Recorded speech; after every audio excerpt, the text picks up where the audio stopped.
Уважаемые друзья, подписчики канала, участники проекта, коллеги, совсем недавно появилась новость, которая не укладывается в голове российского обывателя, что в Китае сокращается население. Академия общественных наук призвала включить меры по стимулированию рождаемости в 14-й пятилетний план. И вторая новость – это то, что в связи со старением населения стремительным в Китае собираются удлинять пенсионный возраст. Действительно, многие, кто далеки от китайской тематики, нас пугают китайской экспансией, то, что нас всех ассимилируют. Реальность такова, что в России всего около 27 тысяч китайцев, которые имеют паспорта граждан КНР. И как-то за 30 лет никакой ассимиляции особо и не произошло. А теперь еще более шокирующая новость, что у нас не только в Китае население не растет, оно еще и убывает. И действительно, я в своем телеграм-канале достаточно много постов этому посвятил. Уже в 2018 году альтернативные исследователи из Висконсинского университета Висконсин, опубликовали свое исследование на основании альтернативных данных о том, что уже в 2018 году в Китае произошла первая убыль населения. И не такая, не маленькая. 1 270 000 человек, по их подсчетам, сократилось китайское население впервые за историю Китая. Невиданное, немыслимое, в общем-то, итоги политики «одна семья, один ребенок» и сокращение числа женщин, потому что китайцы стремятся все-таки родить мальчика, чтобы по наследству род передавался, и общее нежелание городского населения вкладывать огромные деньги в то, чтобы содержать 2 и более детей. То есть по этим альтернативным данным население Китая сокращается, и уже к середине 21 века, к концу 21 века, население Китая будет чуть более 1 100 000 000 человек. То есть сократится серьезно. Исследование вышло чуть-чуть, заранее, перед официальными данными Госстата КНР, Комитета по здравоохранению и плановому деторождению. Сейчас, кстати, название это упразднили, больше нету планового деторождения, такого названия в этом комитете. Так вот, официальная статистика КНР не сильно на самом деле в прогнозах отличается от этого шокирующего исследования. Она говорит о том, что рост населения в Китае, соответственно, прекратится не прекратился, а прекратится только в 30-х годах, но все равно население Китая будет сокращаться. И самое главное, что сокращается рождаемость, очень сильно падает фертильность женщин. По альтернативным данным в Циндао рождаемость сократилась на 21% в 2018 году. Это один из крупнейших, в десятке крупнейших городов, одна из крупнейших городских экономик провинции Шаньдун.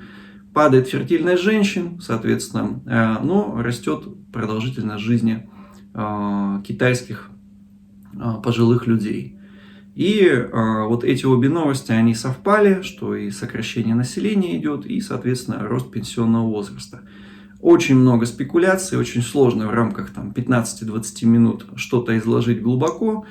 Но, во-первых, в отличие от российских преобразований в Китае, и это нужно подчеркнуть, делается все достаточно, хотя бы с виду, грамотно. О чем идет речь? Во-первых, пенсии будут отодвигать к 2035 году этапно. Те, кто новый пенсионный возраст, сейчас пенсионный возраст 60 лет для мужчин, 50-55 для женщин. В результате реформы, соответственно, трудовой возраст пенсионный будет продлен до 65 лет для мужчин и женщин. Но реформа коснется только тех, кто родился после 1973 года. То есть большая часть людей, которые сейчас охвачены пенсионным страхованием в Китае, охвачено 66%, базовой и дополнительной пенсии, такая так называемая двухрельсовая, как китайцы говорят, система пенсий, ей охвачено 66%, и коснется это только тех, кто родился после 1973 года. То есть большая часть пожилых людей, которые сейчас получают пенсию, она не затронет. То есть, о чем идет речь, что наибольшее беспокойство вызывает, конечно, не у пенсионеров это решение, а у тех, кто сейчас платит социальные налоги и, соответственно, предприятия и непосредственно сами работники, которые ведут отчисления в пенсионный фонд. То есть это вызвало достаточно неприятную реакцию у очень многих китайцев. По поводу китайских пенсий, да, действительно существует миф, что в Китае практически нет пенсии. Это не так. Китай, конечно, не достиг того уровня социального обеспечения, который достигли в России или в европейских, тем более, странах. Охвачено всего 66% этой пенсионной системы, но, как говорится, черт в мелочах. Реально, значит, из 250 миллионов пожилых людей в возрасте старше 60 лет пенсию получают порядка 150 миллионов человек. То есть значительная часть пожилых людей, это в первую очередь касается деревни, они не охвачены пенсией. И вообще в целом, когда мы говорим о Китае, очень сложно говорить о Китае целиком. Вот любое социальное исследование, демографические исследования, ну и в принципе, кстати, и политические исследования, они должны принимать во внимание очень важную вещь, что китайский социум, он трехчастный. То есть три большие, совершенно разные группы с точки зрения защищенности, доходов, политических воззрений и так далее. Первая группа – это средний класс, горожане первой и второй линейки городов. Это примерно 100 городов Китая, которые являются либо такими мегаполисами, городами центрального подчинения: Пекин, Шанхай, Тиньцзинь, да, Гуанчжоу, Шэньчжэнь. Гуанчжоу и Шэньчжэнь не являются городами центрального подчинения, тем не менее входят в первую линейку городов. Города второй линейки – это столицы провинций и крупные города, например, Шаньдун, Цзинань и Циндао, да. Гуандун, Гуанчжоу, Шэньчжэнь, Чжухай, да, города второй линейки. Вот это 100 городов, их жители наиболее комфортно живут в Китае, наиболее социально обеспечены, социально защищены и обеспечены. То есть это примерно 200-300 миллионов человек. Вторая группа населения – это трудовые мигранты, то есть формально они имеют прописку свою сельскую, но фактически они проживают в городе и являются наименее защищенной группой граждан, соответственно, и пенсия у них деревенская, минимальная, 125 юаней, и далеко не у всех, кстати говоря. Самая, значит, революционно настроенная и вообще вот эта революционная социология, она должна изучать в первую очередь вот вопросы трудовых мигрантов, вот этих пролетариев китайских, которым нечего терять, кроме, ну, как говорил Маркс, своих цепей, да. И, соответственно, третья группа – это селяне, то есть люди, которые не являются трудовыми мигрантами, вовлечены в сельскохозяйственные разные деятельность и обслуживающую эту деятельность разные виды трудовой занятости. Это оставшиеся из 1,5 миллиарда около миллиарда человек. То есть 300 миллионов горожан среднего класса, 200 миллионов трудовых мигрантов и вся остальная деревенская масса, соответственно, или полудеревенская масса людей, которые живут в достаточно низком уровне жизни. Это города третьей линейки и так далее. В том числе не так хорошо они живут. Ну, так вот, из этих 150 миллионов человек реально наиболее обеспеченные пенсионеры – это сотрудники госпредприятий. Они имеют отдельную, достаточно большую пенсию. Этот вопрос достаточно интересный, глубокий. Сколько у Китая, у кого пенсия, как начисляется пенсия, двойная система пенсионных выплат. Если это интересно, ставьте лайки, рассказывайте друзьям, пишите комментарии, что хотите еще один ролик, я его запишу. И, соответственно, это самые обеспеченные бывшие сотрудники госпредприятий, ныне госкорпораций. Они первые, кто были пенсионерами, получили государственную пенсию. Ну, помимо, конечно, партийных деятелей, которые с 1950 года получают эту пенсию. Вот вторая группа обеспеченных граждан – это те, кто с 1995 года получает пенсию. Это примерно 5% китайского населения, китайских пенсионеров. Соответственно, в 1997 году была принята уже обобщенная пенсионная система, двухуровневая. И вот сейчас хотят провести реформу, чтобы расширить объем, соответственно, то есть позитивная часть пенсионной реформы – это вовлечение в базовую пенсию еще 200 миллионов человек. Это тоже отдельный момент, который нужно отдельно освещать.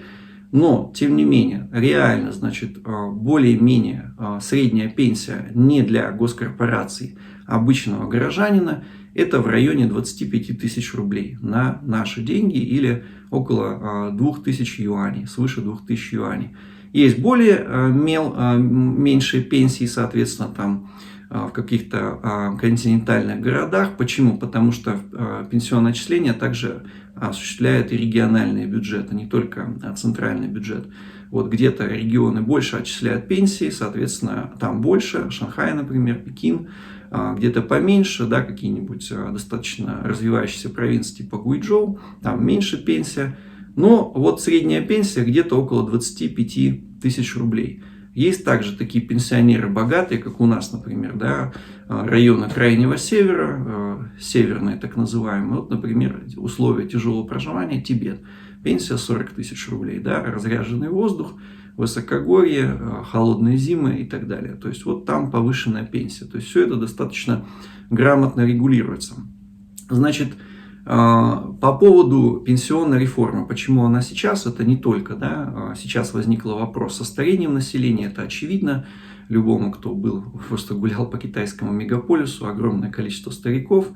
Видно, это бросается в глаза, просто на глазах все поменялось, еще там условно 15 лет назад, да, страна молодежи, сейчас уже страна стареющая. Но вот реформы проводят именно сейчас. На самом деле вопрос пенсионной реформы – это вопрос политический. С одной стороны, значит, серьезно раздражена та группа населения, которая родилась с 1973 года. То есть платили пенсионные взносы, им их, соответственно, отодвигают. По сути дела, залезли в карман. Но, с другой стороны, базовая система пенсии охватит еще 200-300 миллионов человек. То есть вот эти неохваченные 34% населения, они будут охвачены пенсионной системой. И, конечно же, речь прежде всего идет о трудовых мигрантах, о сельских районах, которые, скажем так, пытались вот сейчас в 2020 году тоже, значит, предпринимались попытки там заливать деньгами, борьба с бедностью. То есть это все на самом деле продолжение вот этой комплексной программы борьбы с бедностью, у которой определенные силы, которые хотят захватить какие-то получить политические очки дополнительные в политической игре, они хотят получить расширенную поддержку, так называемая поддержка деревни, да, китайской.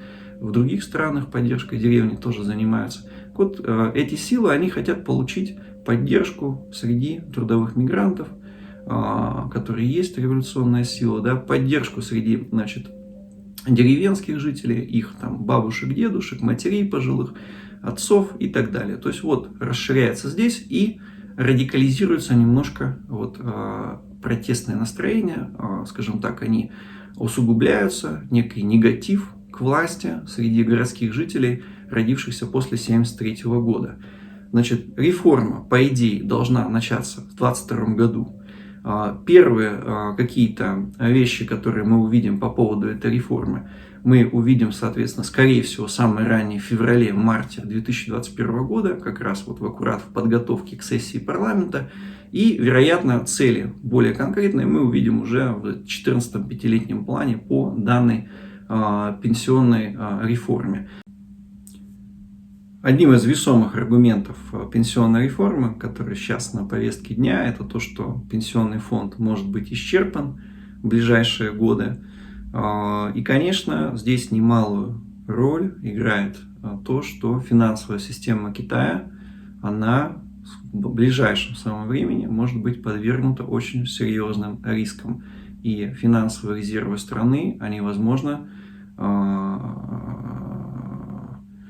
ощутят на себе определенное давление. Вот кто смотрит ролики про, соответственно, проблемы в фондовом рынке, надвигающиеся о профанации V-образного восстановления, прекрасно знают, о чем я говорю. Ну, кстати говоря, во время падения фондового рынка в 2014-2015 году Госсовет в том числе обсуждал возможность изъятия каких-то средств из пенсионного фонда в пользу спасения фондового рынка. Почему? Потому что из огромного числа брокеров, то есть частных инвесторов на фондовом рынке, тех, кто покупает акции, конечно, это в том числе и пенсионеры, и значительная, кстати говоря, часть из этих людей. Поэтому финансовый кризис очень тесно связан, возможный финансовый кризис, в том числе с пенсионной реформой. Это важная часть того, что можно было сказать в коротком ролике.